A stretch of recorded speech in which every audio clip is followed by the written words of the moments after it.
Welcome, everyone. I'm Sandy Nichols, the host of tonight's Maryland Masters program with Leo Lubow, and we're just pleased to see you here. Thank you for joining us. And we will begin tonight with a video of our interview with Leo, which he graciously hosted in his Baltimore studio. And then we'll open it up for a live Q&A, an opportunity for you, our audience, to ask Leo questions you place in the chat window. Now, it is my honor to invite Leo Lubow into the studio with me. Please join me. Hi, Leo. Hey, how are you? Good, thank you. Welcome. And I just want to say hello to Julie from Sydney, Australia. Wow. Great. From far, near and far, I can see. So welcome, Leo. Thank you. But I want to introduce you now to our audience. And I will begin by saying Leo Howard Lubow is a Baltimore photographer, educator, writer, and former practicing attorney whose life has unfolded in distinctly memorable chapters. After graduating cum laude, Phi Beta Kappa from Clark University, he earned his law degree from the College of William and Mary, where he served as executive editor of the Law Review, and then built a solo practice in business litigation, earning the top rating for professional excellence. In 1999, after writing an existential legal thriller involving undeciphered tablets and a prime numbers mystery, he turned to photography. Since then, he has created a diverse body of work, from soulful portraits of jazz musicians lost in the act of creation to moody street and landscape images with a quiet emotional resonance, often centered on the lone figure confronting an indifferent universe. A local Addy Award recipient, Leo's work has appeared in Simon & Schuster, The Huffington Post, Good Morning America, Downbeat Magazine, the Baltimore Sun, NBC Sports, NPR, and the Baltimore Magazine. Many also know Leo as a passionate and patient teacher, offering instruction in his studio, and most recently at Johns Hopkins and Florida Atlantic University. And Leo has also photographed more than 250 billboards and posters for Show Your Soft Side campaign, a pro bono anti-animal abuse effort with a worldwide audience. So tonight's program will begin with Leo's take on photography, along with a few images to set the stage. Then about 6 minutes in, Leo will begin to share many photographs from his own work and that of several well-known masters, along with 2 short slideshows, one on jazz and one on the animal campaign, which we think you'll especially enjoy. Finally, as many of you know, while our Maryland Master webinars are always free, we invite donations to a worthy cause. And tonight, in honor of Leo's longtime association with the pro bono campaign, Show Your Soft Side, your donations will benefit this nonprofit organization. And to encourage your support, the highest donor will receive Leo's print titled Dress Rehearsal, and all other donors will be eligible for the raffle to win Leo's photograph titled Port View, both of which will be featured and discussed in tonight's video presentation. So now let's get on with the show and play the video of our newest Maryland Master.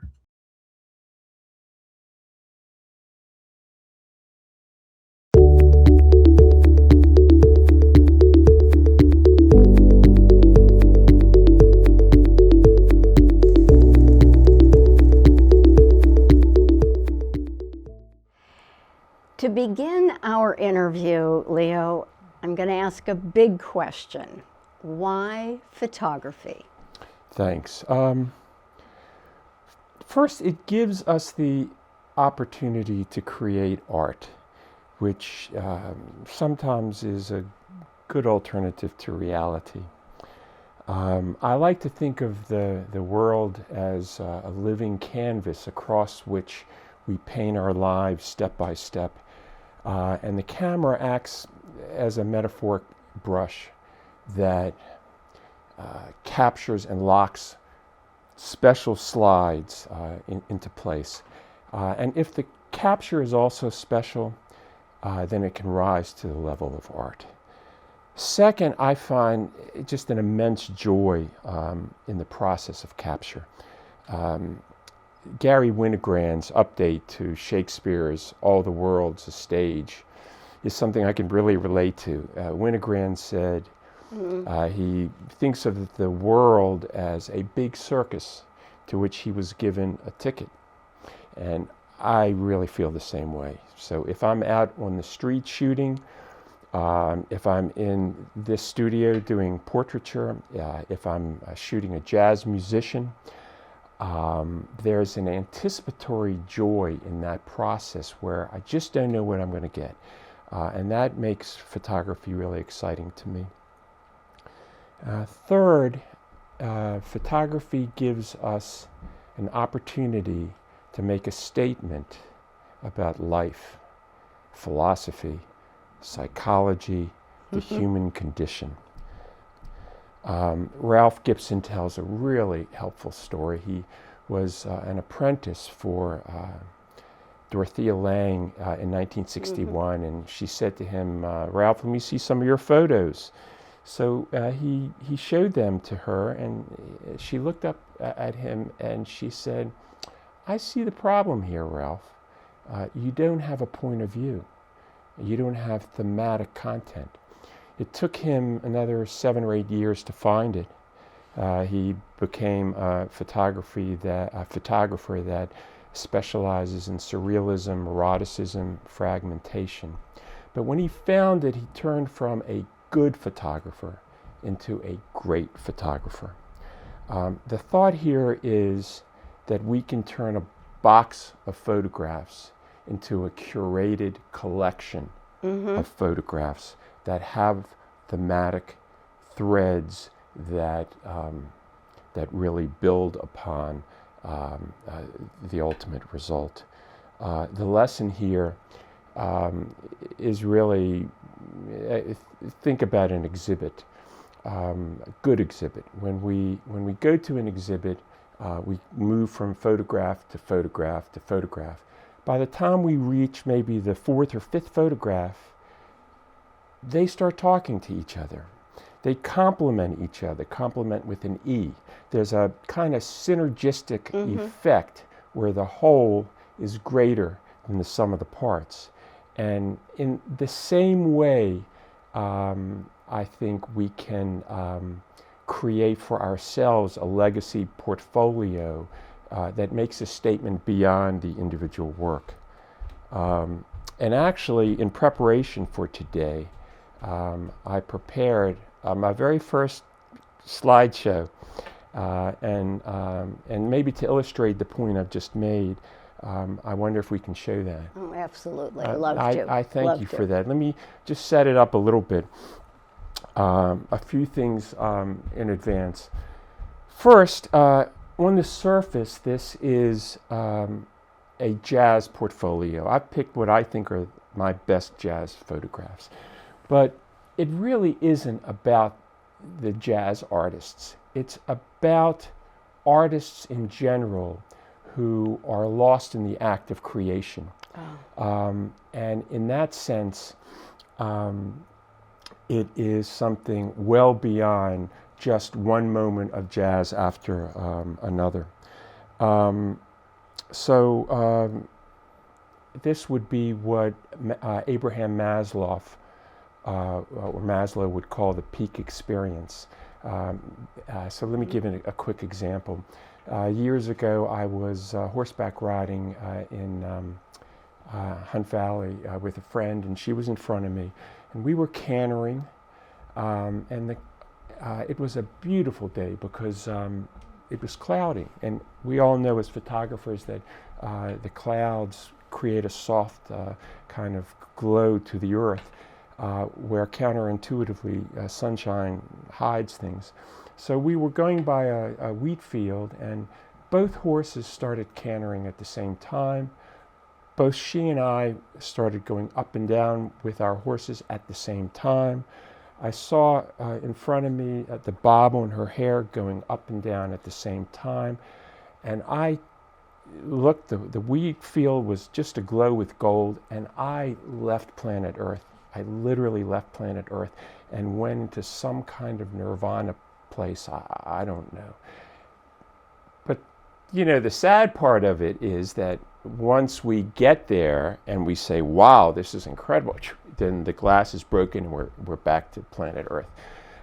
So in that sense, what I sought to achieve here is to have these artists caught there. I'll tell you a very, very quick story, and then we'll look at the insert.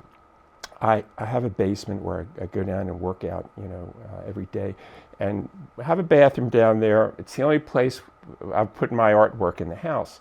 So I went into the bathroom, I don't know, about a year ago, and I've got, about 5 or 6 jazz pieces, and I'm looking at them, and then I realized they're not looking back at me. None of them, 0. They all have their eyes closed. Mm-hmm. Now, I did not do that on purpose. And I was wondering, and I went back to my jazz portfolio, and I would say 9 out of 10 of the artists have their eyes closed. And I think when you watch this slideshow, take note of that, because I think that also elevates to some degree the emotional experience that we can feel from the trip that each of these artists are taking in that peak experience while they are in the act of creation. So with that, maybe we could show the jazz slide.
Leo, that is an amazing slideshow of your photography. Thank you I really enjoyed it, and I'm moved by it. Thank you very much. It means a lot to me. Thank you.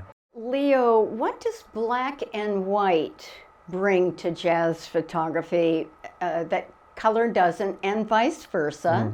So could you explain how you choose between the two? I think that's really an interesting question.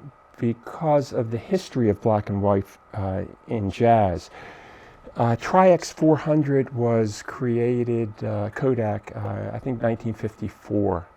It gave jazz photographers in these moody atmospheres the the ability to shoot in low light. So historically, when we look at the history of jazz photography, first you had the greats, I mean the ultimate great shooting in jazz, back in the 50s and 60s, Miles Davis, Bird, Gillespie, I mean there's just so many of them. So you had that, and then you had this incredibly rich grain from Tri-X 400 that gave the images almost a three-dimensional feeling. We can maybe get that feeling a little bit from, at least I have, from Epson Velvet Fine print, because it has that kind of grainy look.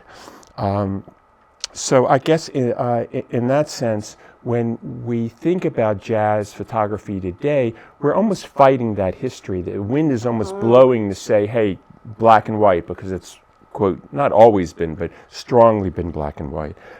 For me, the way I choose is I shoot in color, and then I just intuit once I see the image. So let me show you a few images that might show you what I've just talked about. The first one is Herman Leonard's Frank Sinatra Monte Carlo, 1958, shot in Tri-X 400 grain, which again gives it that three-dimensional look. And Herman Leonard is one of the, in my opinion, great photographers, whether it's jazz or anything else. I don't know why people don't know more about him. I really encourage people to look at his work. I have 2 or 3 master prints. This Sinatra is one that I purchased. It is endemic of what we see in jazz photography from this period. We've got the beautiful, beautiful grain from Tri-X 400 that really cannot be captured in the digital world.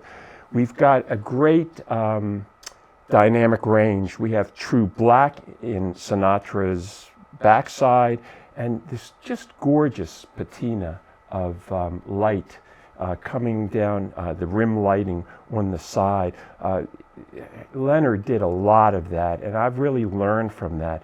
And Leonard is someone who also used props in a gorgeous way. So we have Sinatra looking up like this with the cigarette and the smoke going up. When you look at Herman Leonard's jazz photography, you will see that cigarette in, I don't know, 50% or more of the photographs, and it works. I don't know that it would work today, but it is just a great photograph. Lastly, as I'm sure we'll get into, I'm a great lover of negative space.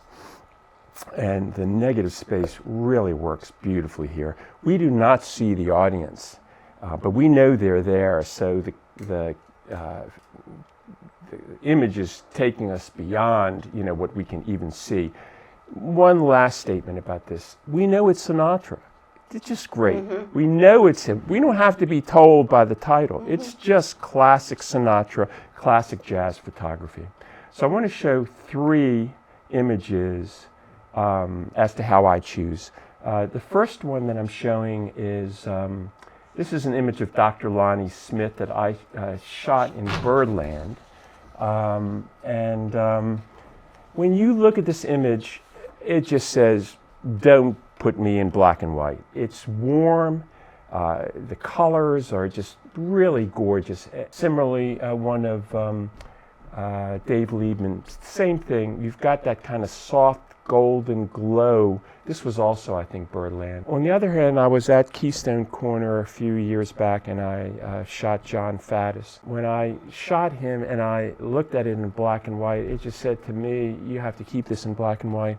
I put some sepia into this image to give it maybe more of a classic kind of feeling. And it's of my work in jazz, this is maybe one of my favorites, because when I look at the mic, he's like playing to the mic. The mic is like a woman that he's playing to, and a delicate flower. That, when you see the angle of the vine, so to speak, where it curves, you can almost feel the movement of a beautiful flower in the wind. And so to me, that rises above the idea of just a mic. You know, the mic is very much part of the photograph. Leo, I would love to know more about your campaign message work. So could you tell us about your soft side campaign? Sure. Sandy Rysett of Outlaw Advertising had asked me at one point before Softside to participate with other photographers in a campaign called A Line in the Sand. This is where the campaign was celebrating people who helped abused women. It was something that was put out by the House of Ruth. I was very fortunate in that campaign to be able to photograph Governor Schaefer. And there was a woman named Marie Shiflett. No need to go into her story, but the bottom line is that I did that work, and Sandy was relatively pleased with it. So she called me up one day and she said, you know, I have this campaign I'm thinking about. I've read these horrible stories about dogs being abused in the city, and I would like to do a campaign called Show Your Soft Side, where we show role models, strong football players, with their dogs or cats, reflecting that, you know, even these strong men have a soft side for animals. She conceived of a 3-poster campaign. Mm-hmm. So we did the campaign. You know, we did 3 shoots. And the campaign just took off from there. So now I've done 200 plus shoots. The posters generated from the campaign go all over the world. We're really, really happy with it. So here's a slideshow that I created to show some of the people who were photographed. Good.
Leo, thank you for sharing that. Thank you. I'm very moved by it, and as an animal lover, it's powerful. Thank you. It's a powerful Appreciate message. that. So, thank you. Leo, to give our audience a feeling for your work, can you talk about some of your favorite photographs that you've made, and tell us why they are your favorites? Sure. I'd love to do that, so thank you. The first one is simply called Rome, June 2014. I was in Rome eating pizza with my wife, And I looked at this scene and I thought, wow, this is what I call a waiting stage. The idea is an old one, but it's the idea that, life is theater, and we walk through it with scenes that all of a sudden we say, this is a great scene for a photograph. It's filled with signifiers being objects that give us metaphoric content that permit the image to transcend just the object itself. So I was looking at this, and then this young woman came out. You can see her there. I saw the dress form to the left, and then I see the elderly woman, coming down the street, and my heart was beating because I wasn't sure about everything, but I just intuited that this would be a really good photograph. So I waited until she got kind of in front of me, as you can see, and then I took the photograph with hitting the screen on the EM1. When I looked at it later, and I didn't think of this at the time, but I maybe again intuited it. To me, this is a metaphor for the journey of womanhood that women take in their lives. So if we go to the very left, we see the dress form. The dress form to me symbolizes the Platonic ideal of femininity. Yes. Plato said there's the circle you draw, and then there's a circle in your mind. This one is perfect. And I felt like that dress form, is that kind of perfect circle, the feminine form. Then if we move to the right of that, we see this young woman at the very cusp of just an active life. And the signifiers around her, we see glamorous above her, we see Audrey Hepburn, we see to the top left the number 39, which I have always felt was a golden age for women. Then we see the menu in front, which this is going to push it, but gives us the choices of life. And then there's a gap, and the gap is meaningful. And then we see the elderly lady in front of us. And what is she doing but walking off stage, walking toward finality? So it is a three-act play, so to speak, from the Platonic ideal to the vitality and spring of life, to the twilight and end of life. And I like it for that reason. So, okay, the next photograph, and I'll tell you a little origin story on this. I was in the New York subway, and I passed this violinist. He just looked kind of sad. No one was watching him, and he's got his paper bag there. And I was very self-conscious, so I didn't stop. This is a good lesson for me and anybody maybe who's shy. I walked another 30 seconds or so, and I just stopped and I said, if you're going to be a photographer, if you are a photographer, you have to go back there. Yeah. That was a good scene. So I went back there and I said, do you mind if I take some photographs? He said no, and he did something I didn't want. He turned to me and started to play, and I'm thinking, this is too false. It's a portrait in some way, and I really wanted to go to the side, and I wanted to do a day in the life where I'm, just someone observing a scene and not participating in. But he had a different idea, and I have to confess, I took these photographs. This is the one, but I took these photographs for him, not for me, because I really, it's not the photograph I envisioned. So then later, I read what Winogrand said, and it's so true. Winogrand said that when we photograph something, we are not photographing the thing in itself, the object, the person. We're not photographing that. We are photographing what that thing in itself looks like in a photograph. Two different things. So the emotional connection sometimes we'll get when we shoot is not quite the same when we look at the photograph. I'm going to be immodest for a second and state that this won first a prize in the Annapolis Symphony Orchestra exhibition, See the Music, where 45 artists were encouraged to produce something to see the music. This was curated by a Walters Art Gallery person, and I was really pleased that someone else, at least one person, appreciated it the way maybe I appreciate it. When you look at the image, one last thing I'll say is I was very lucky with this couple that you see.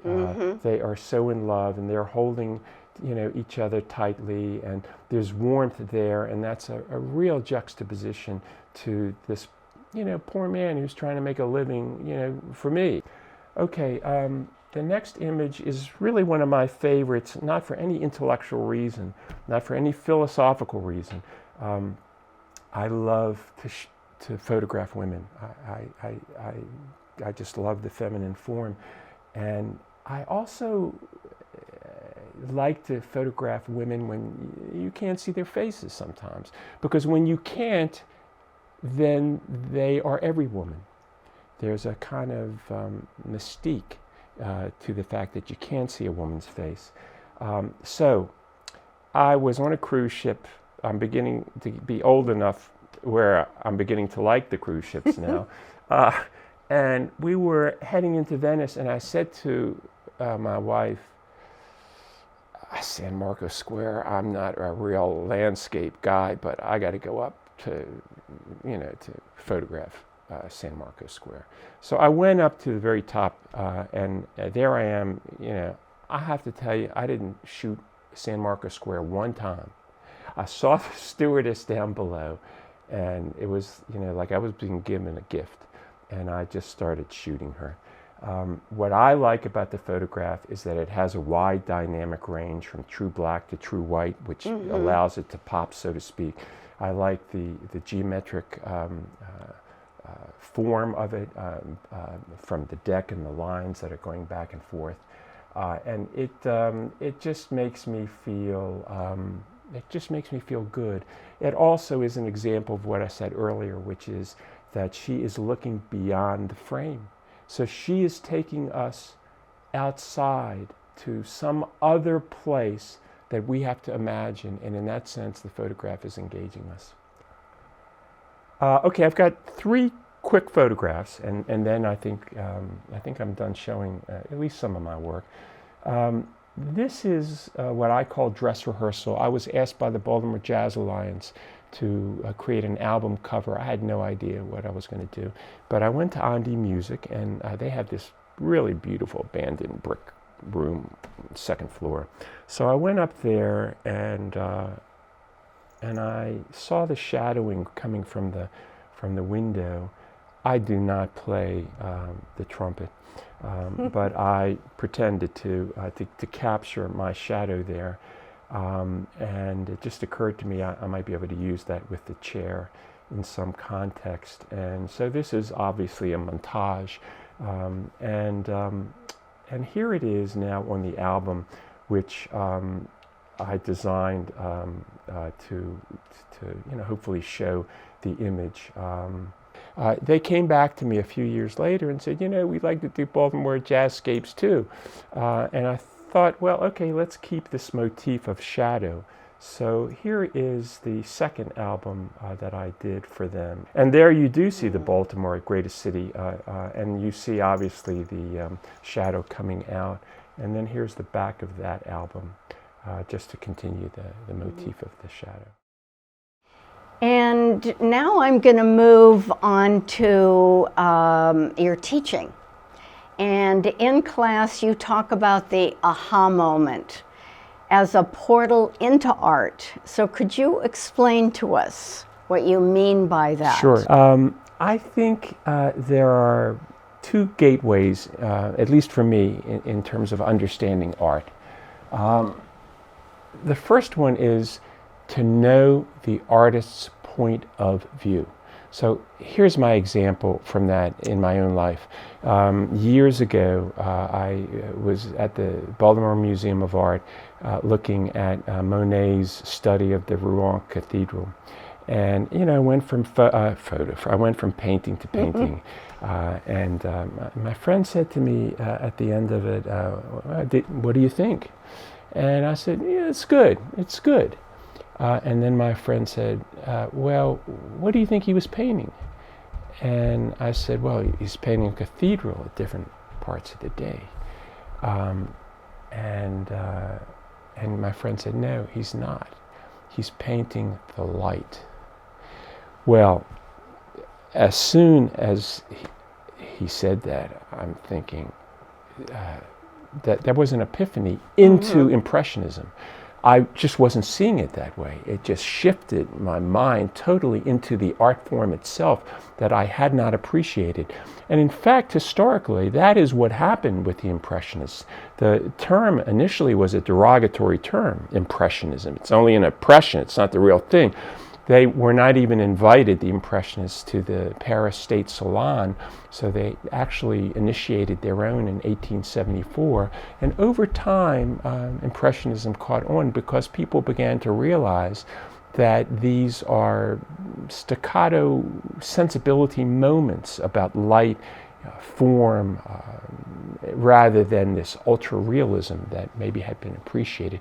I have to say that exactly the same thing happened with Robert Frank, in the sense that when his book The Americans came out in 1958, this was is a seminal book in the history of photography. But when it first came out, it was really heavily criticized. People had been used to the geometric formalism of Cartier-Bresson, the preciseness, and all of a sudden you've got fuzzy people, you've got points of view that don't seem to be centered properly. It was a snapshot aesthetic, so to speak, and people did not understand what Frank was doing. What he was doing was he was capturing the in-between moments. He was capturing sensibility. He was capturing something of the human spirit. So he didn't care as much about the form being so fine, so geometric. It took a little while for people to realize that with Robert Frank, but they did, and he ushered in the Gary Winograns, the Deanne Arbises, the Lee Friedlanders. He was, in a way, the founder of this new generation of street photography. And that book is just something to behold. So yes, know the artist's point of view. That's the first gateway. The second is something I call proactive engagement. I'll tell you a very quick story. I know I'm prone to long stories, but I'll try to make this one quick. I read King Lear back in high school, hated it, didn't understand it. Ugh. Then I read A.C. Bradley, the great critic, one of his essays on King Lear. Opened up the play to me in a way I'd just never seen before. He brought to that play things that maybe Shakespeare himself didn't envision. So the idea for me in terms of proactive engagement is we can bring ourselves into a work of art where we are dancing and creating ourselves. We see a metaphor that is meaningful, that maybe really no one else saw, including the person taking the photograph. One statement I love to make is that in part the greatness of Shakespeare lies in the greatness of his critics. Because they bring their point of view, their creativity as well. I'd like to give an example of that in this photograph here, which is Alfred Eisenstadt repairing the hull of the Graf Zeppelin, 1934. This is, again, a masterwork that I am proud to own. People might come into my office and they think, well, he's a photographer, and why did he pick this one? Because, on first glance, it's impressive, but there's so many choices. For me, I had gone through a period, midlife crisis, which is a good thing, not a bad thing, of reading existential literature. And there's a common theme in existential literature, which is facing the abyss. So, when Nietzsche says, when you look into the abyss looks into you. Camus talks about confronting the void. Borges says, more frightening than evil is the infinite. Now, this kind of thought has stuck with me, and you can see it in some of my work. But when I see this man at the left here, he is looking into the abyss, and he is tethered by some rope where someone else is holding him up. So I see this as kind of a metaphysical representation of all of the intellectual stuff that I read when I went through my existential period. And I think this is an existential statement that we look into the abyss, we can be tethered by love because someone is there holding us, so we don't fall. Now, if anyone else looked at this photograph, I don't know that they would see that. But I see it, and I am bringing what I said a moment ago, proactive engagement into this work of art, because it is my interpretation, and in that sense, the effect is personal, and that's why I have this photograph. So. Now I would like to move on to your website and to really understand the range of your photography.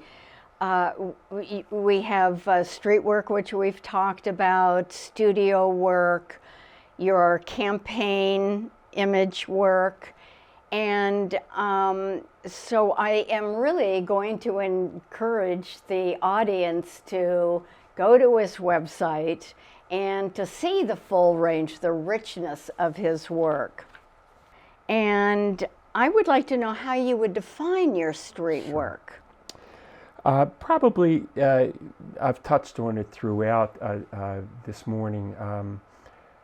I remain an existentialist at heart. I think we are strangers in a strange land. I don't know that any of us really know how we got here. And forgive me, but we take this journey from beginning to end. And in that journey, how do we confront, not only the void that I've talked about in some of the images that we've shown, but the void in the sense of our own lives looking at this universe that is not comprehensible. And I try to put that into a number of my images. So I look for images or imagery of existential solitude, the journey of the individual in an unknowable world, loneliness, wonder, joy, pain, those special moments that hopefully elevate a photograph to a higher level. And I can also relate to individuals who are in the midst of some kind of emotional experience like the jazz photography. So that, I guess, is part of a definition of what I look like, what I look for when I photograph. Well, I want to thank you again for agreeing to this interview. Well, this is like, probably the first interview that I've really had, with the video and all that. So it's been quite an experience for me, and I really appreciate, working with you on this, and Mike and Steve, and I really, really appreciate the Maryland Photography Alliance giving me this honor and this opportunity. Really, I really, really appreciate it. So thank you. I feel the same. And thanks for putting Lucky in here. Yes, and Lucky was an important part here. Yes. Yep. I enjoyed it. I hope all of you enjoyed this, and thank you, Leo, for joining me here. We're going to start our Q&A. But before we do that, I just want to draw everybody's attention to the donations to Show Your Soft Side. We've got the QR code and then the images that you have so generously donated for the person who donates the most, and the raffle. So that's dress rehearsal, and for the highest donor, and Port of View would be the raffle ticket. So Leo, thank you. Sure, it's for sharing that. Really. So yes, I hope that our audience will see the benefit in supporting Show Your Soft Side. Leo, I'm going to begin by saying you have always emphasized the fact that this is pro bono, this campaign, your work with the campaign. Could you talk about why that is so important to you? Sure. Yes, Show Your Soft Side is totally all volunteer. And as a matter of fact, in the initial years, we paid out of our own pockets in every single way, plane trips, etc. So every single person was out of pocket. Now, when I think, as I said earlier, I think I've done about 250 plus shoots, and they take us all over the country. And the only thing that is paid for is the plane trip now, which we don't pay for ourselves anymore, and the motel. It's because we don't stay at really good hotels, and that's it. So we pay our own food. We pay for everything, and that makes me feel good, because I like to tell people that when they are donating to this nonprofit, everything is going to program and not to us at all. So thank you for asking me that question, I think Sandy. It's important. And the winners of the highest donation and the raffle will be announced on Sunday evening, May 3rd. And that is when Steve will announce the winners. And can I just say that I printed these myself off of an Epson 7570 and archival matte paper. If you know Epson paper, I used Epson cold press bright, which is a really nice fine art paper. Good. And if you in our audience have any questions, put them in the chat window, and any questions about this organization. And I am going to begin by asking a few questions. I'm going to get to extend my interview with Leo. So thank you for taking this time, Leo. I want to begin with what we didn't cover in our recorded interview is your studio work. We didn't really cover that. So what I would like to do is ask you, when you are taking a portrait or headshot, what do you do to relate to your subject? How do you set it up? Sure. To me, the most important thing is to have the subject be relaxed. So I spend quite a bit of time talking to whoever, is the subject. Of course, a portrait is very different from a headshot. A headshot, we try for friendliness, we try for intelligence, and we try for focus. Those are really the three things. A portrait is more about who this person is, their character, maybe catching them at some kind of spontaneous moment, etc. I use in my studio a 74-inch Octabank Elechrome on one side and a 52-inch on the other.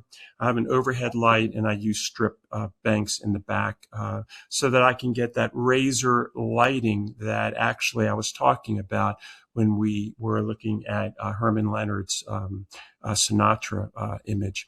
What I'll often do is sit down first with the subject and just start talking for, I don't know, 10, 15 minutes, as long as they have the time. Some people don't have that time, but if they do.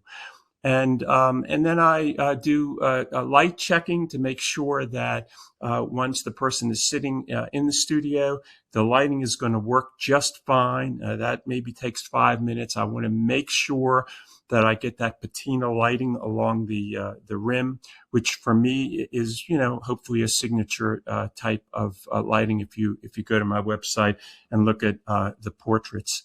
And then I start shooting, but I talk throughout the whole shoot. And I will always ask certain questions. For instance, I will always ask a subject, if you had 3 people from all of history to invite to a party where language was no problem, who would you invite? And that generates a lot of conversation where I get to know that person better. I find that the end of the session gives me much better images than the beginning of the session. I'll give you one more little thing I do. Even if it's working, I will do this. I will say to a subject, I want you to close your eyes. And when your eyes are closed, I'm going to throw out a word.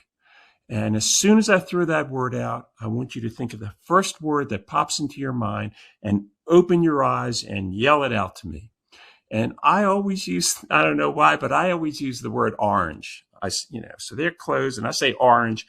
Well, what's the point of the exercise? The point of the exercise is kind of like a Zen breaking of glass. Some people will open their eyes and they'll start laughing. They'll feel a little funny. They haven't thought of something. But if it's a portrait, that's when you capture who they really are. So that would be one example of what I might do to break the ice and to make sure that character comes through. Great. So, thank you. I'm now wondering what advice you might share with our audience, aspiring photographers who might want to improve, enter into professional photography, studio work. What would you say to them as they develop their skills? Sure. Thank you for that question. Well, the video itself talks about what I think is perhaps one of the most important things that a photographer should focus on, and that is their point of view, their philosophical substrate, what it is that's driving the art itself. Because once you get that point of view, you have a thread that moves through your art. And as I said in the video, the whole becomes greater than the individual parts because of that. Point of view is really important. Look at the books you read, the music you listen to, the movies that turn you on, the paintings that you love, and look at those items and begin to coalesce them into something where you can say to yourself, aha, this is my point of view. This is what I'm going to pursue in my art. So that would be one thing. The other thing, a few things. I would also tell photographers when they're shooting to look for the gap. Don't shoot the object, don't shoot the subject. Shoot the in-between. Shoot the energy, the tension, the juxtaposition, the relationship. Shoot the relationship, which means that there are two things in between that you're shooting. That's where the energy is. Wayne Gretzky was asked at one point, how did he know when he was playing hockey and he threw out the puck, how did he know how to exactly get to the right person? And he said, very simple, I never shot for the man. I shot for the gap, opening and closing. There's an energy, there's a dynamism, and the court was an organism, so to speak, as a whole. As photographers, we should be able to do exactly the same thing. Give you one example of relationship that I use in my classes, and that is Avedon took a photograph of Antonioni and his wife, Enrica and Michelangelo. And you see them where she's adoringly looking up at him and he's looking straight into the camera. So you can feel and you can see, her adoration, so to speak. But when you look more closely, you will see down below that he is tightly holding on to her hand. That's where the image is. That's where the power of that image is, because we are seeing the relationship. We are not seeing two people standing in front of a camera. We're seeing a relationship between a husband and a wife and how they support each other. And that's a good example of, of what I mean. A couple more. You can cut me off, Sandy, because, I talk a little bit. I love The Little Prince, the book, and there is a statement in there where the author says, or the Little Prince says, somewhere in this large desert is a well. And I think that cropping is that well for us. I learned later than I should have how important cropping is to create a good image. I have a couple of photographs, and I won't destroy the magic by telling you which ones, but there are some where you see a solitary figure or a solitary object, and you can feel all of that. Well, if you looked at the original shot, you would see other things beyond the frame. Cropping is an incredibly powerful tool that I don't think a lot of people appreciate as much. Of course, metaphor, which I spoke about in the video, that transforms an image. I think titles are very important. The way you title something. We have declaratory titles where they're factual, and basically that tells us they're photojournalistic. We have helping titles or working titles.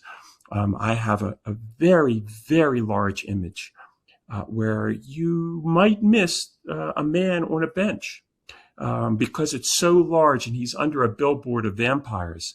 And so I call that image A Man on a Bench Beneath Vampires. It's a working title because I want the person looking at the image to know there's a man on the bench so you don't miss him. And then you have metaphoric titles as well, where you have to be careful because I have definite metaphoric titles. One is If Camus Went Fishing, and I want to direct the viewer directly to that. But at the same time, you're narrowing perhaps the ambiguity of the photograph. So those are a few thoughts. Wonderful. Thank you very much for sharing. We titled this program Blue Note Moments and Other Points in Time, which is also the title of your book. So how did you come up with that?